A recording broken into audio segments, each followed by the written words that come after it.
এক লোক মসজিদের ইমাম সাহেবকে বাসায় দাওয়াত দিলেন।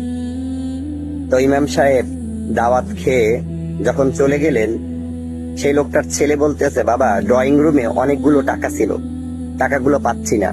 তখন লোকটা বললেন, ড্রয়িং রুমে তো ইমাম সাহেব ছিল, তাকে আমি দাওয়াত করেছিলাম, সে তো দাওয়াত খেয়ে চলে গিয়েছে। তখন লোকটার ছেলেটা বলতে আছে, ইমাম সাহেব টাকাগুলো কি নিয়ে গেলেন নাকি, চুরি করলেন নাকি? তখন লোকটা বললেন, চুপ করো, ইমাম সাহেব অত্যন্ত পরেজগার মানুষ, তিনি অত্যন্ত আল্লাহ ভীরু, তিনি এই কাজ কেন করবেন? তো লোকটার ছেলেটা বললেন, আর কে নিতে পারে, ড্রয়িং রুমে তো ইমাম সাহেব ছাড়া আর কেউই আসেনি।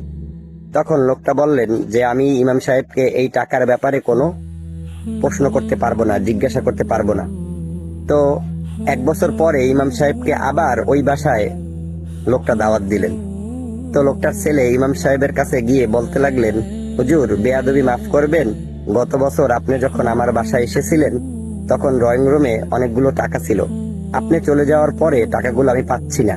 আমি বলছি না যে আপনি টাকাগুলো নিয়েছেন, আমি শুধু আপনার কাছে জিজ্ঞাসা করতে এসেছি টাকাগুলো আপনি দেখেছেন কিনা ড্রয়িং রুমে। তখন ইমাম সাহেব কান্না করতে লাগলেন। তখন লোকটার ছেলে বলতে লাগলেন যে হুজুর, বেয়াদবি মাফ করবেন, আমি আপনাকে চোর বলিনি।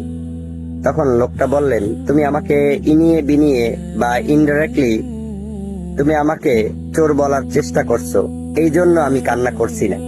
আমি কান্না করছি এই জন্য, আমি গত বছর যখন তোমাদের বাসায় দাওয়াতে এসেছিলাম তখন তোমাদের ড্রয়িং রুমে যেই বুক সেলফটা আছে, সেই বুক সেলফে যেই কোরআনটা আছে, ওই কোরআনের ভিতরে আমি টাকাগুলো রেখে গিয়েছিলাম।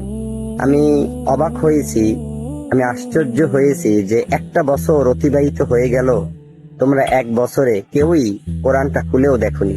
আমি তো ভেবেছিলাম যে এতগুলো টাকা এভাবে পড়ে আছে, আমি কোরআনের ভিতরে হেফাজত করে রেখেছি, যাতে করে তোমরা যখন কোরআন তেলাওয়াত করবে তখন তোমরা টাকাগুলো পেয়ে যাবে। তোমাদের ফ্যামিলির কেউই 1 বছরে কোরআনটা তেলাওয়াত করো তো দূরের কথা, খুলেও দেখেনি। অত্যন্ত আফসোস এবং পরিতাপের বিষয়।